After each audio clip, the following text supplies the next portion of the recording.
بسم اللہ الرحمن الرحیم۔ السلام علیکم۔ نکاح سے ایک دن پہلے مہندی کی خوشبو پر درویش جن عاشق ہو کر اپنی دنیا میں لے گیا اور سونے چاندی کا لباس پہنا کر مجھ سے نکاح۔ میرا نام ہانیہ ہے، میری عمر 30 برس ہے، میرا تعلق ملتان سے ہے۔ ابا کسی کے گھر چوکیداری کرتے تھے اور اماں گھر میں لوگوں کے کپڑے سلائی کیا کرتی تھیں۔ ہم 2 بہنیں ہی تھیں۔ ہم دونوں بہنیں جڑواں پیدا ہوئی تھیں۔ جس وقت ہماری پیدائش ہوئی تو ہسپتال میں ایک بزرگ خاتون جس نے میرا ننھا سا ہاتھ دیکھتے ہی کہا تھا کہ یہ تم لوگوں میں سے نہیں ہے، اس کی اونچائی کسی اور دنیا تک جاتی ہے۔ یہ بات سن کر میرے ماں باپ بہت ہی زیادہ حیران ہوئے تھے۔ انہوں نے اس عورت سے پوچھا کہ آپ کون ہیں اور یہ بات کیسے کہہ سکتی ہیں، مگر اس عورت نے خاموشی اختیار کی اور مسکراتے ہوئے وہاں سے چلی گئی۔ اس کے بعد اماں نے اس عورت کو ڈھونڈنے کی بہت کوشش کی مگر وہ عورت کہیں نہیں ملی۔ بچپن سے ہی اماں مجھے لے کر بہت پریشان رہتی تھی۔ میں بچپن سے ہی کافی بیمار رہا کرتی تھی۔ اماں ہر وقت مجھے کبھی کسی ڈاکٹر کے پاس تو کبھی کسی ہسپتال تو کبھی کسی حکیم کے پاس لے کر پھرتی رہتی۔ بہت کم ایسا ہوتا تھا کہ میں کسی دن صحت یاب ہوں۔ زیادہ تر تو مجھے بیماری کے مسائل سے دوچار ہونا پڑتا تھا۔ اماں کو اتنا پریشان کسی اور اولاد نے نہیں کیا تھا جتنا وہ میری وجہ سے پریشان ہوئی تھی۔ میں 10 سال کی ہوئی تو میرے اور میری بہن کے چہرے میں صرف اتنا فرق تھا کہ میری آنکھوں کے پاس ایک چھوٹا سا پیدائشی نشان تھا اور میری جڑواں بہن کی آنکھ بالکل صاف تھی۔ باقی ہم دونوں کی عادات، شکل و صورت، رنگ روپ سب کچھ ایک جیسا ہی تھا۔ دیکھنے والا ہم دونوں میں فرق نہیں کر سکتا تھا۔ ہم لوگوں کو گاؤں کے لوگ اسی نشانی سے پہچانتے تھے۔ میں بچپن سے بیمار تو رہتی ہی تھی مگر میں بہت چلبلی سی، شرارتی سی تھی۔ پورے گاؤں کے ناک میں دم کر رکھا تھا اور اکثر میری وجہ سے میری جڑواں بہن کو سب سے ڈانٹ پڑ جاتی۔ شرارت میں کرتی تھی اور پکڑی وہ جاتی تھی۔ سب لوگ سمجھتے تھے کہ یہ کام اس نے کیا ہے، کیونکہ تب میں اتنی معصوم سی شکل بنا لیا کرتی تھی کہ کسی کو مجھ پر شک نہیں ہوتا تھا۔ گاؤں کے بیچوں بیچ ایک برگد کا درخت تھا۔ گاؤں کے لوگ ہمیشہ کہا کرتے کہ یہاں سایہ ہے۔ جوان بچیوں کا وہاں جانا سختی سے منع تھا۔ جو لڑکیاں بھی وہاں جاتی وہ گھر والوں سے چھپ چھپا کر ہی جاتی تھیں، اور جس کے گھر والے لڑکی کو وہاں پر دیکھ لیتے تو اس لڑکی کی شامت آ جایا کرتی تھی۔ اس کے گھر والے اسے بہت زیادہ ڈانٹتے تھے۔ اس درخت سے کچھ دور ایک ندی بہتی تھی جس کا پانی شیشے کی طرح صاف شفاف تھا۔ میں اکثر اپنے گھر کی چھت پر کھڑے ہو کر اس برگد کے درخت اور اس ندی کو حسرت بھری نظروں سے دیکھا کرتی اور اس میں اتنا کھو جاتی کہ میرے پاس کوئی جو مرضی بولتا ہو مجھے کچھ سنائی نہیں دیتا تھا۔ میری نظریں اسی کا طواف کرتی رہتی تھی۔ میں وہاں پر جانا چاہتی تھی کیونکہ وہ جگہ مجھے بہت زیادہ پسند تھی۔ میری 3 سہیلیاں بھی تھیں جو گاؤں میں ہی ہمارے پڑوس میں رہا کرتی تھیں۔ میں اکثر اپنی سہیلیوں سے اپنی خواہش کا اظہار کرتی تو وہ توبہ توبہ کرنے لگتی اور مجھے ڈانٹنے لگتی کہ گھر والوں کو پتہ چل گیا تو کیا ہوگا۔ ان میں سے میری ایک سہیلی کی شادی تھی۔ ہمارے گاؤں میں لڑکیوں کا چھوٹی عمر میں ہی نکاح کر دیا جاتا تھا۔ گاؤں پر تو جیسے کسی کی بد دعا تھی۔ جب بھی کسی لڑکی کا نکاح اسی گاؤں میں ہوتا اس کے ساتھ کوئی نہ کوئی مسئلہ ہو جاتا۔ گاؤں کے لڑکیوں کی شادی دوسرے گاؤں میں کی جاتی تھی۔ اب تو ہمیں اپنی سہیلی کے لیے فکر ہونے لگی تھی کیونکہ اس کی شادی اسی گاؤں میں ہو رہی تھی۔ اسے بڑے بوڑھوں نے بہت سمجھایا کہ یہ شادی کرنا ٹھیک نہیں ہے، مگر وہ دونوں ایک دوسرے کو پسند کرنے لگے تھے۔ لڑکا اور لڑکی دونوں کا ہی اصرار تھا کہ انہوں نے ایک دوسرے کے ساتھ ہی شادی کرنی ہے۔ تب مجبوراً ان لوگوں کے گھر والوں کو یہ بات ماننی پڑی۔ سننے میں یہی آیا تھا کہ آج سے پہلے اس گاؤں کی جس لڑکی کی بھی اسی گاؤں میں شادی ہوئی ہے اس کے ساتھ بہت برا ہوا ہے۔ اب تو خدا سے نیک دعاؤں کی درخواست تھی کہ سب کچھ ٹھیک ہو اور کسی قسم کا مسئلہ نہ ہو۔ ایک صبح ہم اسکول جانے کے لیے تیار ہو رہی تھی کہ گھر کا دروازہ زور زور سے کھٹکنے لگا۔ گھر چونکہ اتنا بڑا نہیں تھا، تبھی ہم سب صحن میں نکل آئے اور ابا نے آگے بڑھ کر دروازہ کھولا۔ سامنے ہی میری سہیلی کی اماں کھڑی تھیں جو مسلسل روئے جا رہی تھی۔ میری تو حیرت کی انتہا نہ رہی۔ آنٹی کو ایسے روتا ہوا دیکھ کر میری اماں آگے بڑھی اور ان سے پوچھا کہ کیا ہوا ہے۔ میرے پاؤں تلے تو زمین نکل گئی جب آنٹی نے بتایا کہ میری سہیلی اب اس دنیا میں نہیں رہی، اس نے اسی برگد کے پیڑ پر لٹک کر اپنی جان دے دی۔ میرے سر پر آسمان ٹوٹ پڑا تھا۔ اسی روز اس کا نکاح تھا اور اسی روز اس نے جان کیوں دے دی۔ وہ تو بہت خوش تھی، وہ تو دن گن گن کر گزار رہی تھی، اور اب وہ اچانک سے خودکشی کیوں کرے گی؟ میری سوچ کا مرکز میری سہیلی کی موت سے زیادہ برگد کا درخت تھا۔ میرے سر پر تو آسمان ٹوٹ پڑا تھا۔ میں تو آنکھیں پھاڑے بے یقینی سے اپنی سہیلی کی اماں کی طرف دیکھنے لگی۔ میری سہیلی کی موت کے بعد سے پورے گاؤں میں ایک عجیب سا خوف پھیل گیا تھا۔ ہر طرف برگد کے درخت کو لے کر چرچے ہو رہے تھے۔ لوگ اس کا نام لینے سے بھی ڈرتے تھے۔ اب تو جیسے میرا تجسس بڑھتا جا رہا تھا۔ میں اس درخت کے پاس جا کر دیکھنا چاہتی تھی، اس کو قریب سے جا کر چھونا چاہتی تھی، نہ صرف درخت کو بلکہ اس کے پاس بہتی ندی کو بھی۔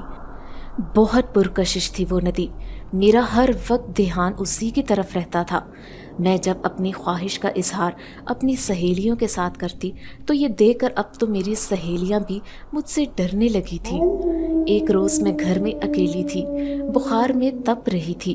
اماں پڑوس میں گئی ہوئی تھیں اور ابا کام پر میری جڑواں بہن خالہ کے گھر گئی ہوئی تھی۔ بخار کی وجہ سے بہت عجیب سا محسوس ہو رہا تھا، کچھ اچھا نہیں لگ رہا تھا، اور جب مجھے یہ بات محسوس ہوئی کہ میں گھر میں اکیلی ہوں، آج موقع اچھا ہے، آج میں برگد کی طرف جا سکتی ہوں، تو دل کیا اسی طرف چل پڑوں۔ پہلے کچھ دیر سوچتی رہی اور پھر اپنی سوچ پر آمین کہتے اس برگد کے درخت کے پاس چلی گئی۔ میری تو حیرت سے آنکھیں کھلی کی کھلی رہ گئیں۔ برگد کے درخت کے پیچھے بہتی ندی تو اس دنیا کی لگتی ہی نہیں تھی۔ اتنی خوبصورت ندی دیکھ کر مجھے حیرت کا شدید جھٹکا لگا۔ برگد کے درخت کے نیچے بیٹھ کر میں نے کئی گھنٹے اس ندی کو بڑے غور سے دیکھا، اس کی خوبصورتی سے لطف اندوز ہوتی رہی۔ اس کو میں زندگی میں پہلی بار دیکھ رہی تھی۔ مجھے تیرنا آتا تھا، میرا دل کیا کہ میں پانی میں تیروں۔ میں نے آس پاس دیکھا تو کوئی بھی موجود نہیں تھا، اس طرف تو کوئی انسان آنے کے بارے میں سوچ بھی نہیں سکتا تھا۔ میں نے اپنے دل کے کہنے پر عمل کیا اور اس چمکتی صاف شفاف ندی میں غوطہ لگا دیا۔ ندی کا پانی نہ زیادہ ٹھنڈا تھا نہ زیادہ گرم تھا، مناسب پانی کا درجہ حرارت میرے بخار میں تپتے وجود کو سکون پہنچا رہا تھا۔ پورے طریقے سے بھیگنے کے بعد میں درخت کے نیچے آ کر بیٹھ گئی، جہاں بہت سی لمبی لمبی جڑیں لٹک رہی تھی۔ یہ منظر مجھے بے حد متاثر کر رہا تھا۔ ابھی میں ادھر ادھر کے نظارے سے لطف اندوز ہو رہی تھی کہ ندی کی دوسری طرف جہاں بہت گہرا جنگل تھا، وہاں کسی بچے کی رونے کی آوازیں آنے لگی۔ میری حیرت کی انتہا نہ رہی۔ بچے کی آواز جنگل سے سن کر میں نے سوچا کہ آج تک میں نے یہ تو کبھی نہیں سنا کہ اس جنگل میں کوئی آبادی بھی ہے۔ ہو سکتا ہے وہ بچہ اکیلا ہو یا راستہ بھول کر آ گیا ہو۔ مجھے اس کی مدد کو ضرور جانا چاہیے۔ میں ندی پار کر کے جنگل کی طرف گئی۔ پہلے تو کچھ خوف محسوس ہوا، پھر میں نے اپنے خوف پر قابو پایا، پھر دل بڑا کر کے جنگل کے اندر چلی گئی۔ بچے کی آوازیں جس طرف سے آ رہی تھیں، میں خاموشی سے چلتی ہوئی اسی طرف چلتی گئی، بچے کی آواز کا پیچھا کرنے لگی۔ کافی دیر سفر طے کر کے سامنے کا منظر دیکھ کر میرے سر پر آسمان ٹوٹ پڑا، جہاں ایک بچہ بڑے سے درخت کے ساتھ لٹکا ہوا تھا۔ یہ منظر دیکھ کر میرے وجود زلزلوں کی زد میں آ گیا۔ میری سمجھ میں نہیں آ رہا تھا کہ اس بچے کو کیسے بچاؤں۔